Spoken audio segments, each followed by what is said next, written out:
Bom dia, meus amores. Eu já começo já com minha rua super barulhenta, né? Deixa eu colocar aqui a apresentação. Bom, gente, hoje nós vamos começar e terminar também, né? O capítulo 21 é um capítulo pequeno. Inclusive, eu achei ele até bem menor do que o ano passado. Geralmente, esse livro, ele tem mais informações que o módulo do ano passado. Mas ele trouxe as informações principais que a gente vai estudar, né, posteriormente, provavelmente lá para o ensino médio, vocês vão voltar a esse assunto e vão ver as características mais a fundo, tá? Bom, a gente vai falar sobre algumas características das aves, dos mamíferos, e a gente vai estar sempre lembrando do filo dos cordados, né? Dos anteriores que nós já estudamos e as suas características, e a gente vai acabar comparando algumas dessas características. Gente, até então nós já estudamos os animais aquáticos, né? Que são os peixes, aí a gente estudou os anfíbios, que têm a vida dupla, né? E ainda precisam do ambiente aquático para sua reprodução. Estudamos os répteis, que eles começam a dominar, né? A partir dos répteis é que começa a dominar o ambiente terrestre. E hoje a gente vai estudar sobre esse grupo que conseguiu o ambiente, conseguiram voar, né? Que é o ambiente aí, diferente dos anteriores, que são as aves e os mamíferos, né? A gente vai ter geralmente em sua maioria para os ambientes terrestres, mas a gente também tem mamíferos que eles voam, né? A gente vai ter aí os morcegos e a gente vai ter também os mamíferos que vivem na água, que a gente vai ter o grupo dos golfinhos, baleias, tá? Então a gente tem essa diversidade muito grande, principalmente no grupo dos mamíferos. Então, não são todas as aves que podem voar, a gente vai falar um pouco sobre isso. Mas os dois têm em comum, gente, a capacidade de regular a temperatura. Lembra que até então a gente estava estudando os animais exotérmicos, né? E são animais que o seu corpo ele não regulava essa temperatura, eles não tinham esse metabolismo para produzir calor. Então, se eles queriam se esquentar, eles têm que ir para o sol. Se eles querem se refrescar, eles precisam ir para a água, tá? É diferente das aves e dos mamíferos que tem esse mecanismo de regulação de temperatura. Claro, toda regra tem a sua exceção. Existe um grupo de animais que eles, apesar de estar no grupo dos mamíferos, eles têm uma característica dos animais de sangue. A minha internet tinha caído, gente, mas agora voltou, então vou voltar para onde a gente estava.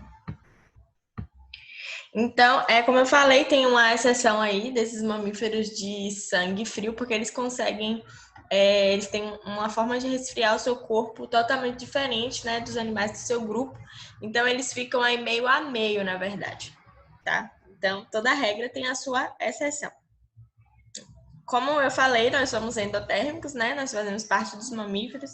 E o grupo das aves também tem essas características. Então, a partir de agora, a gente só vai ter animais endotérmicos, não vamos ter mais animais exotérmicos. O seu mecanismo de regulação é interno, então a gente não depende da temperatura. E isso permitiu, né, ocupar diferentes tipos de ambientes, tá? E quais são as características desse grupo? Gente, primeiro nós vamos falar sobre as aves. Deixa eu passar aqui o slide. Muito se fala da evolução das aves. Acredita-se que as aves elas surgiram a partir dos dinossauros, né? Um grupo dos dinossauros deram origem às aves, né? De acordo com a teoria da evolução. É importante a gente falar de grupos, né? Porque lembra que a gente falou, a gente bateu muito disso. Não é que o homem tenha vindo do macaco, é que de acordo com a teoria da evolução, existiu ali um grupo de primatas que pode ter originado o homem. Então ele tem um ancestral em comum com o macaco. Não quer dizer que em nenhum momento diz que o homem veio do macaco. Então, isso é uma ideia errônea que vem sendo transmitida. Um grupo que se evoluiu, tá? Um grupo evoluiu para o homem e um grupo evoluiu para o macaco. Então, eles tiveram um ancestral em comum. Claro, como eu falei, de acordo com a teoria da evolução. E aqui também, de acordo com a teoria da evolução, um grupo de dinossauros deram origem às aves. E isso, gente, foi porque descobriram um fóssil de uma ave primitiva, né? Eles deram nomes de Archaeopteryx. Eu não trouxe para vocês esses dinossauros que são parecidos, porque a imagem que eu tenho certeza que é do dinossauro são imagens de fósseis, né? São os ossos que eles montam. O ideal seria se a gente pudesse ver aquela imagem editada, né? Onde a gente podia ter uma noção de como é esse dinossauro. Só que eu não achei nenhum site que me desse confiança de que aquele animal seria daquela forma. Então, eu preferi não trazer para vocês, tá? Mas se vocês quiserem pesquisar na internet, tem os ossos assim montados. Como eu achei que não agregaria muito a nossa aula, eu acabei deixando para lá. Aqui nós temos alguma lista, né, de aves. Então, como vocês podem ver, a gente também tem uma diversidade muito grande de aves, né? Diferentes bicos, diferentes penagens, diferentes cores, diferentes pés, diferentes tamanhos das pernas, né? A gente vai ter animais que têm as pernas mais longas, animais que têm as pernas mais curtas. A gente tem até a diferença na curvatura da cabeça, tamanho de asa. Então, essa diversidade, como vocês podem ver, é enorme, tá? E aí, quando a gente fala sobre evolução, né, descobriu que nem todo dinossauro era gigante. Então, existiam dinossauros pequenos. E aí tem um exemplo desse dinossauro que o livro de vocês traz, que é um dinossauro chamado Bambi-Raptor. É um dinossauro carnívoro do tamanho de uma galinha, né? Então, surge a ideia de que a galinha ela pode ter se originado, né, desse dinossauro. E aí veio outra descoberta, um dinossauro chamado Celurossauro. Foram esses dois que eu tentei achar uma figura assim para vocês terem uma ideia, mas não achei nada muito confiável. E aí, gente, esse Celurossauro, que tem cerca de 75 milhões de anos, ele foi descoberto e ele era um predador muito ágil, né, pequeno. Habitou nosso planeta há milhões de anos.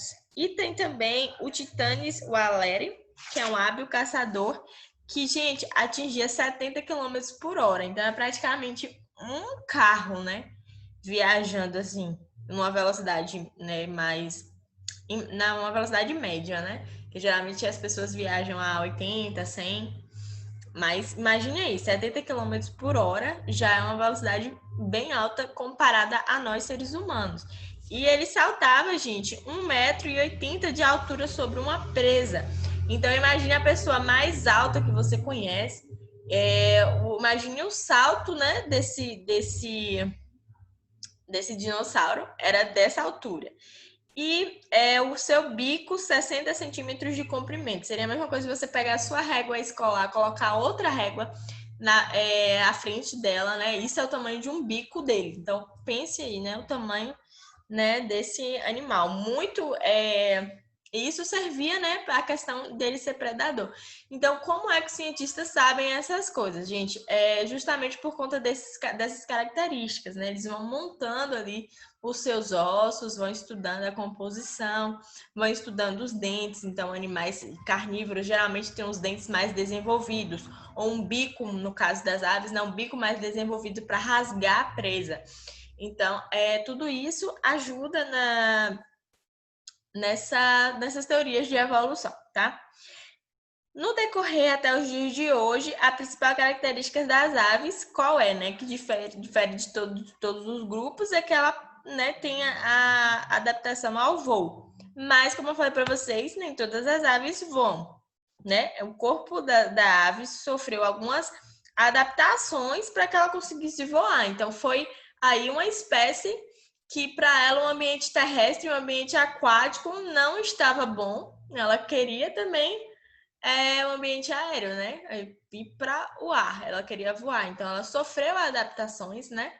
Aí você pensa assim, poxa, por que o ser humano não pegou essa evolução aí? Mas e a gente vai estudar, gente, porque o corpo dela é feito para ela voar. Então, quando a gente assistia nos desenhos que a gente achava que era só pegar uma asa e colocar para voar, a gente vai entender agora por que nunca daria certo. O corpo da ave, meus amores, é totalmente pronto e feito para o voo adaptado. Isso quer dizer que a ave, em primeiro lugar, ela tem ossos pneumáticos ocos e leves. São ossos, gente, que facilitam muito o voo por ser leve. Tá? Então, se fosse uma ave pesada, ela teria muita dificuldade de voar. Inclusive, nós temos alguns desses ossos pneumáticos na região do rosto, tá? Eles são ocos leves também. Existem também algumas espécies que são grandes, né, pesadas, mas ainda assim conseguem voar, tá? Mas aí precisa desses ossos para adquirir uma estabilidade. Ela tem uma forma aerodinâmica também, que é favorável ao voo. Então, todo o seu formato aí ajuda nesse voo. Então, a gente não tem esse formato, né, para voar. Além disso, gente, o corpo dela é ideal para romper a barreira do vento. Eu acho que vocês não estudaram isso ainda, tá? Mas existe barreira do vento, existe barreira do som. Inclusive, tem um vídeo muito interessante de um avião rompendo a barreira do som, eu acho. Depois eu mostro para vocês, me lembrei no grupo. E aí o corpo delas é feito justamente para romper essa barreira do vento, da gente não é. Outro motivo para a gente não voar. Então a gente ia ter que ter, né? Todos esses os ossos da gente teria que ser todos pneumáticos, a gente só tem alguns no rosto. A gente teria que ter essa forma aerodinâmica também, né? Para voar e a gente não tem. Ai, não. Geralmente eu gravo a aula à noite, aí eu vou ficando com sono, não vou abrir a boca. Mas vamos voltar. Gente, além disso, o esqueleto possui alguns ossos adequados, que é um osso chamado quilha, tá? O externo das aves possui essa quilha aqui, ó, que também é chamado de carena. Pode ser chamado das duas formas, tá? Essa quilha, gente, elas estão ligadas a alguns músculos que permitem o movimento das asas. Então, se ela não tiver essa quilha aí, ela não consegue voar, tá? Então, outra coisa que a gente não tem, o nosso externo é sem quilha. A gente não tem um externo com quilha. Inclusive, as aves que têm carena, né, são chamadas de carenadas. São as aves que voam. Existem as aves que não voam, porque elas não têm essa carena aí. Além disso, meus amores, eles não têm dentes, tá?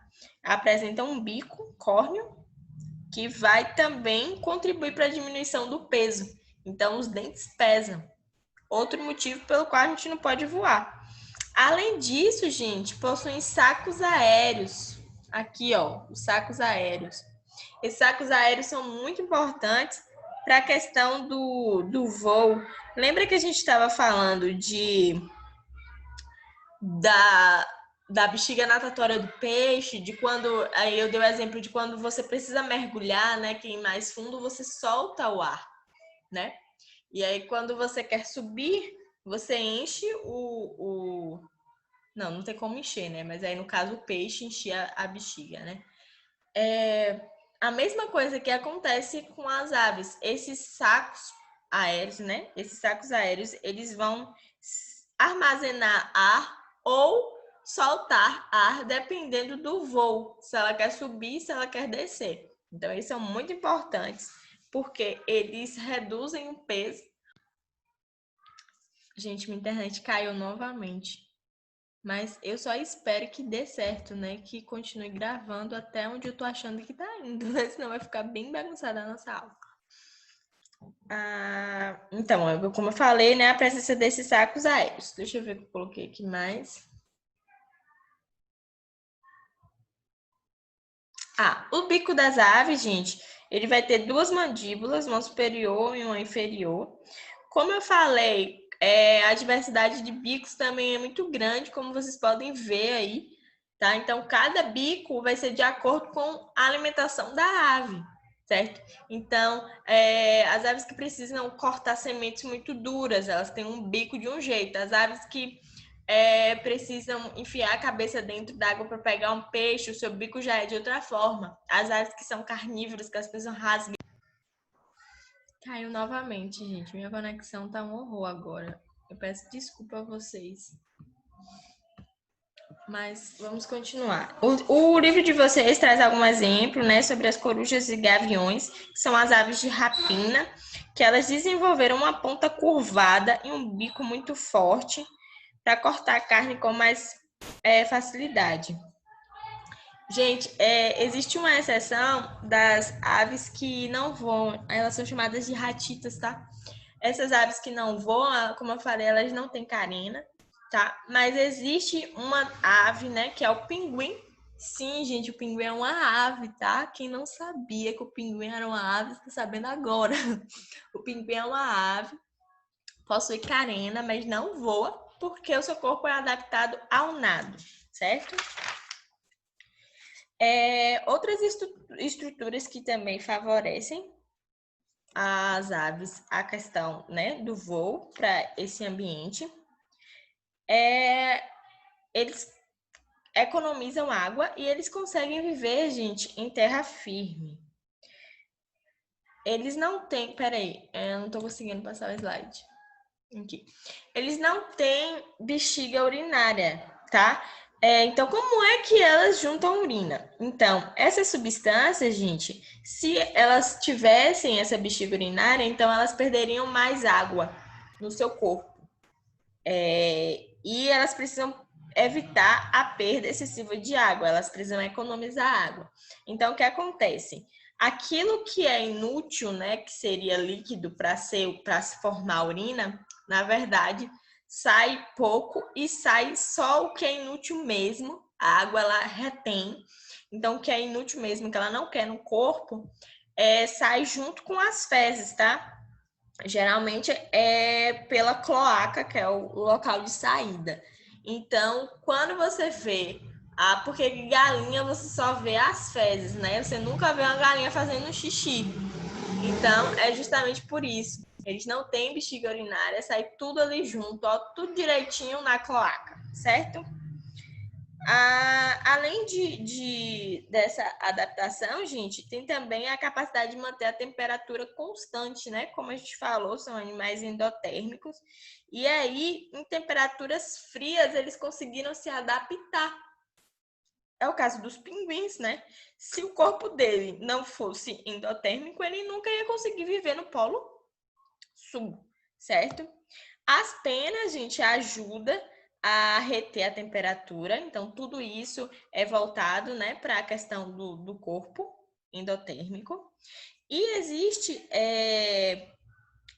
uma glândula muito importante, gente, chamada glândula uropigiana.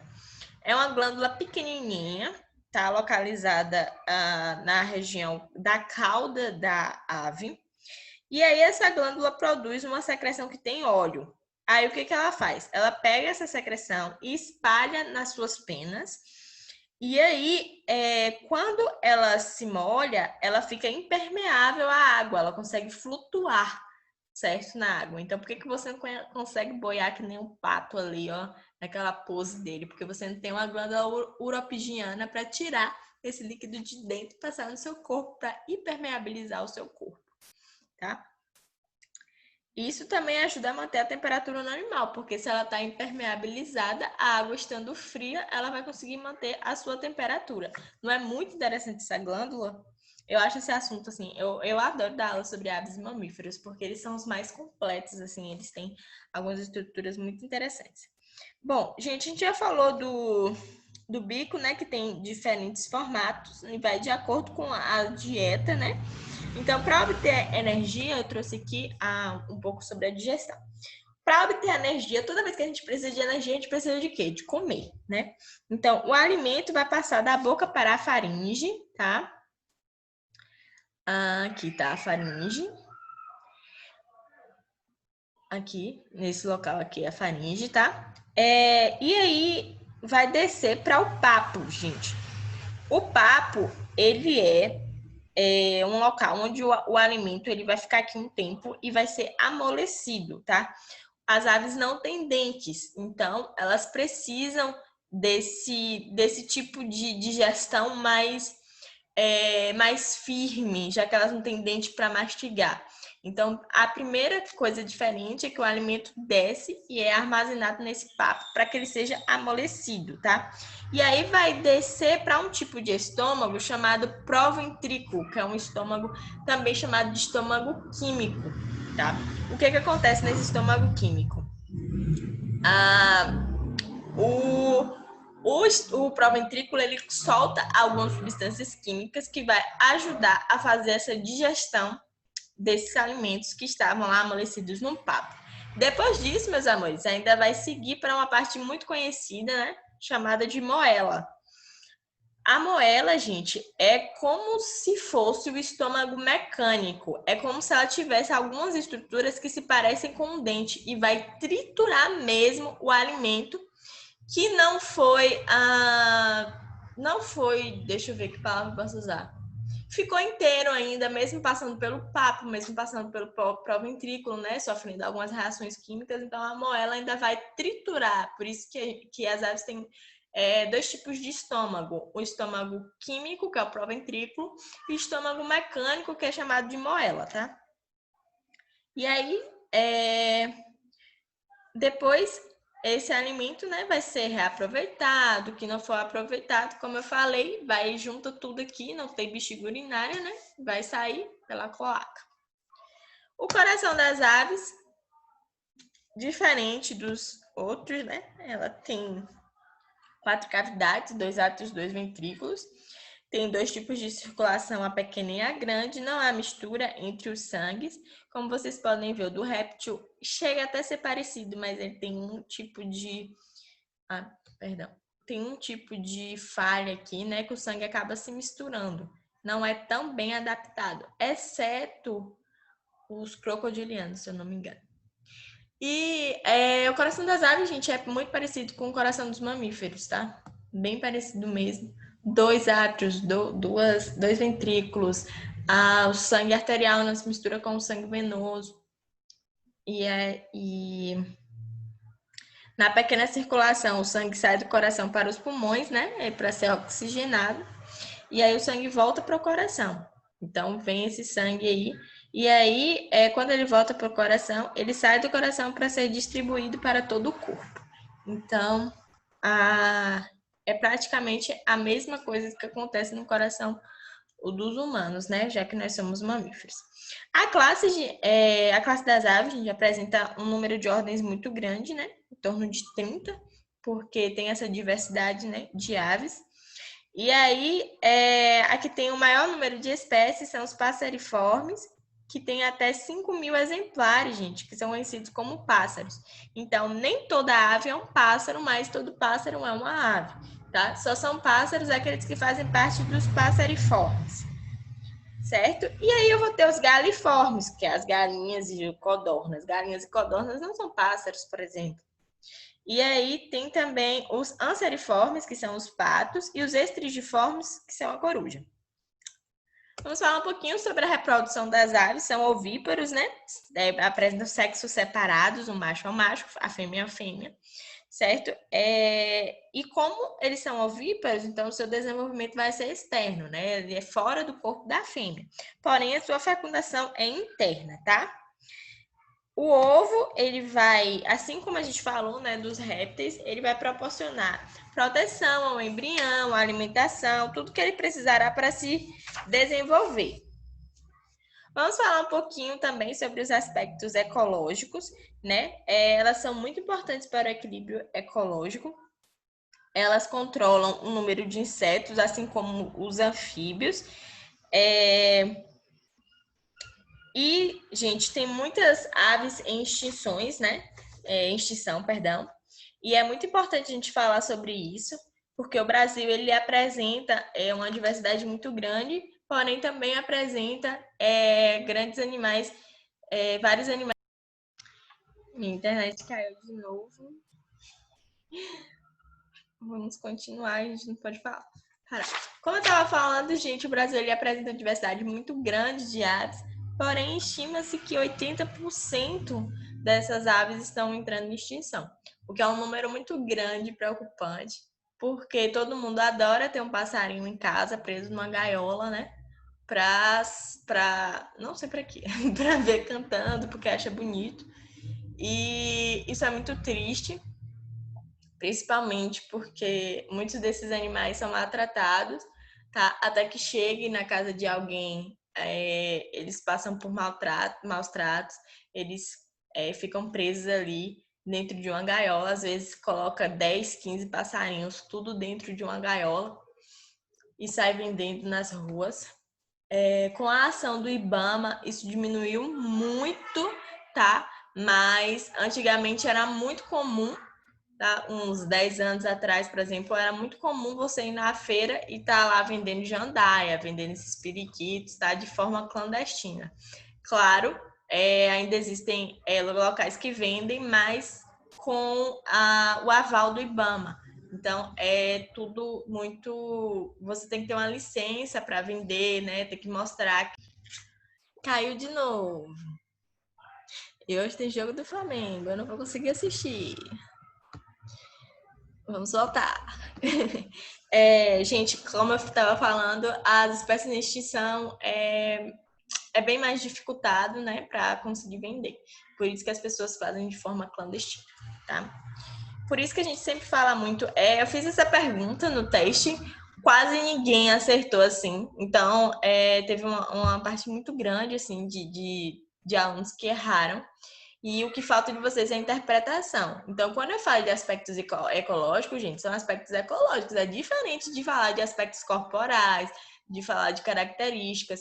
Toda vez que a gente fala de aspectos ecológicos, a gente está falando sobre a importância desse animal no meio ambiente, né? Sobre o que a sua falta poderia causar, sobre como ele reage, né, de acordo com o seu meio ambiente, como seres humanos reagem de acordo a ele.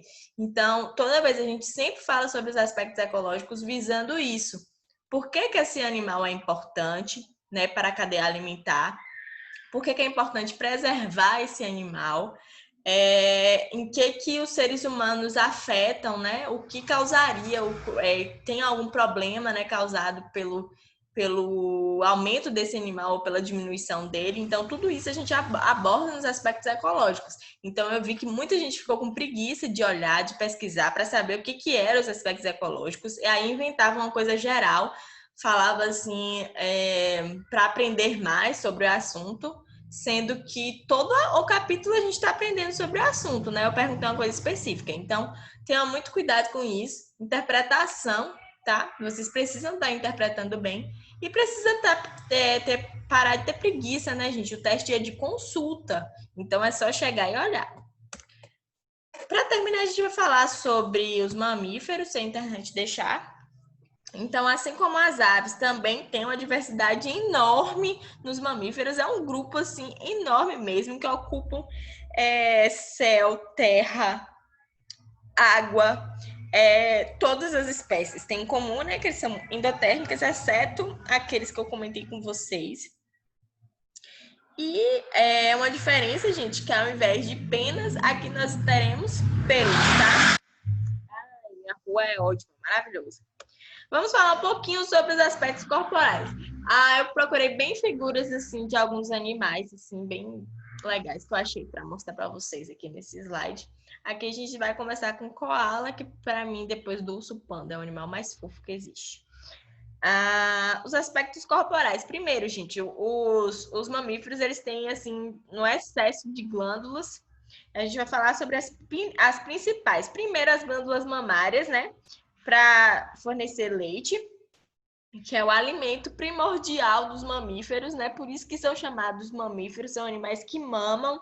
Tem também as glândulas sudoríparas, gente, que vão ser responsáveis pela eliminação do suor. Então, tudo isso é muito importante, porque quando a gente fala de animais endotérmicos, a gente tem que entender como é que eles chegaram a essa característica, tá? Então, essas glândulas aí, quando eu elimino o suor, gente, eu tô eliminando calor do meu corpo, tá? Para que ele se mantenha. O dia está muito quente, então o meu corpo não pode esquentar, então vai eliminar calor. Então, tudo isso ajuda. Essa glândula sudorípara está aí também para ajudar essa manutenção do nosso corpo, né? Retirando o calor do organismo. Tem também as glândulas sebáceas, que vai impermeabilizar a pele de um modo diferente daquele das aves, né, da glândula uropigiana. As glândulas sebáceas, elas lubrificam os nossos pelos e produzem alguns odores que ajudam espécies a se comunicarem. O nosso odor não é muito atrativo, né? A gente disfarça com desodorante, mas algumas espécies gostam do odor, né? Então, isso é muito importante para alguns grupos de mamíferos. Saindo um pouquinho das glândulas, nós temos os pelos para nos proteger do frio. Algumas espécies, como golfinhos e baleias, não têm pelos, tá? Os dentes são divididos em incisivos, caninos, premolares e molares. Eu tenho essa divisão de dentes muito certinha nos mamíferos. Isso varia muito de espécie, né? Vai ser de acordo com o nosso hábito alimentar.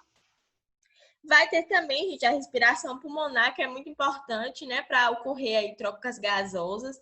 Então, a gente já tem aí respiração pulmonar desde dos répteis, né, e continuou. A tecido adiposo, né, que é a gordura para nos esquentar, funciona como isolante térmico e também como reserva de energia para alguns animais.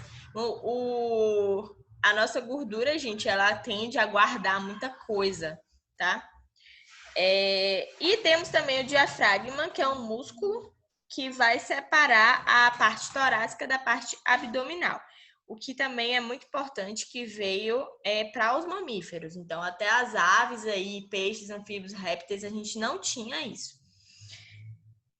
Além de manter essa temperatura, né, como as aves, gente, é muito importante falar sobre isso, porque a gente vai ter aí animais que vivem em locais muito gelados, né, como o urso polar. Então, para que ele viva, né, assim como o pinguim, eu preciso que precisa que o corpo dele mantenha esse calor através do metabolismo. As glândulas sudoríparas, como a gente já falou, são muito importantes para fazer o resfriamento do corpo em animais que sentem calor. Só que aí a gente vai ter alguns animais que têm essas glândulas de forma menos frequente, né, do que os animais. Alguns exemplos que o livro de vocês traz são os cachorros, né? Eles colocam a língua para fora. E aquilo que ele faz ali, aquela zoadinha, né, característica do cachorro, é ele tentando resfriar o corpo, porque ele não tem essas glândulas sudoríparas em quantidade para eliminar o calor do corpo dele. Então, aquela é a forma dele se refrescar, certo? Eles eliminam vapor de água através da respiração. Quanto à circulação, como a gente já falou, eu trouxe aqui essa figura da doninha do Ártico. Ela também é um animal muito bonitinho, que eu trouxe para vocês verem aí. E, gente, não se engane com essa carinha angelical, a doninha do Ártico. Ela é carnívora, tá? Então, se você pensa aí que esse animal lindo só come plantinhas, é uma espécie carnívora. Mas vamos falar sobre a circulação, né? Como a gente já falou, 4 cavidades, 2 átrios, 2 ventrículos, 2 tipos de circulação. A pequena, né, vai ser o sangue ali que vai ser oxigenado pelos pulmões, o sangue retorna ao coração, o coração manda todo esse sangue para o corpo. Aí, quando ele manda o sangue para o corpo esse sangue vai distribuindo oxigênio para todos os órgãos, então ele volta desoxigenado, né?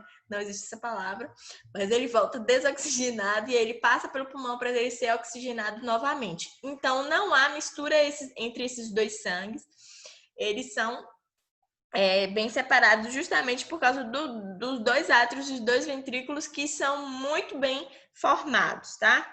A nutrição, como a gente já falou, é bem diferenciada entre esses grupos. Eu vou ter animais de espécie carnívora, animais onívoros, eu vou ter animais herbívoros, né? Eu esqueci dos herbívoros. E aí, como a gente já falou, né, tem os dentes também adaptados para o tipo de alimentação, né, dos animais. Então, eu coloquei aqui o exemplo dos roedores, né, que eles têm os dentinhos da frente mais proeminentes, porque o tipo de alimento que eles comem exige esse dente, tá certo? A digestão dos alimentos ocorre em um grande tubo, né, que vai passar aí pela faringe, passa pela laringe, aí chega no estômago, segue para o intestino, tá, e vai terminar lá no ânus, certo? E aí eu vou ter algumas enzimas que vão transformando esse alimento, né? Primeiro ele vira bolo, aí vai virar quimo, vai virar quilo, até ser eliminado, certo? Para a gente falar de reprodução, como eles têm uma grande diversidade, a gente vai conhecer algumas subclasses dos mamíferos. Nós vamos ter o grupo dos monotremados, os marsupiais e os placentários. Primeiro, vamos falar um pouco sobre os monotremados, tá? São os mamíferos mais primitivos, raros, tá? Que se existe. Eles são ovíparos, gente. Então, eles são os únicos mamíferos que botam ovo. Aqui é o ornitorrinco, certo? Eles parecem muito a ave por causa do seu bico, mas eles mamam. Então, se eles mamam, eles pertencem aos mamíferos, tá? E também o seu corpo apresenta pelos, tá? As fêmeas, gente, elas não possuem mamilos, então o leite vai escorrer pelos poros do abdômen e o embrião permanece pouco tempo no útero e aí vai se formar um ovo. Aí o ovo vai eclodir, vai nascer os filhotes que vão mamar e estarão crescidinhos. Olha como eles são fofinhos, né? Aqui, gente, a gente tem os marsupiais. Eu trouxe aqui alguns para vocês. Primeiro que a gente já conhece logo de cara o canguru, tá? Eu trouxe porque, gente, esses animais eles têm uma característica muito interessante, porque o desenvolvimento deles começa no útero. Aí depois eles saem do útero da fêmea e eles vão para essa bolsinha aqui, ó, chamada marsúpio. Então, por isso que eles são marsupiais. Então, todos os marsupiais apresentam, a fêmea apresentam essa bolsa, onde o animal vai terminar o seu desenvolvimento dentro dessa bolsa. Muito interessante. Inclusive, as glândulas mamárias aí vão estar no interior do marsúpio. Não vai ser igual ao humano, né? Que as glândulas ficam em cima. Vai ter dentro dos marsúpios. Gente, alguns exemplos aqui eu trouxe para vocês. Os koalas, né? Eu coloquei lá no início do slide. O canguru é o principal exemplo para vocês lembrarem. Eu tenho esse animalzinho aqui que eu esqueci o nome dele. Ai, meu Deus, eu esqueci o nome dele. Mas eu vou lembrar e falar para vocês, ele é muito fofo.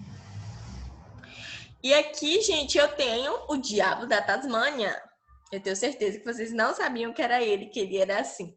Gente, apesar dele ser encontrado, os seus fósseis serem encontrados em vários locais, mas hoje realmente eles vivem mais na Tasmânia, principalmente por conta da extinção desses animais.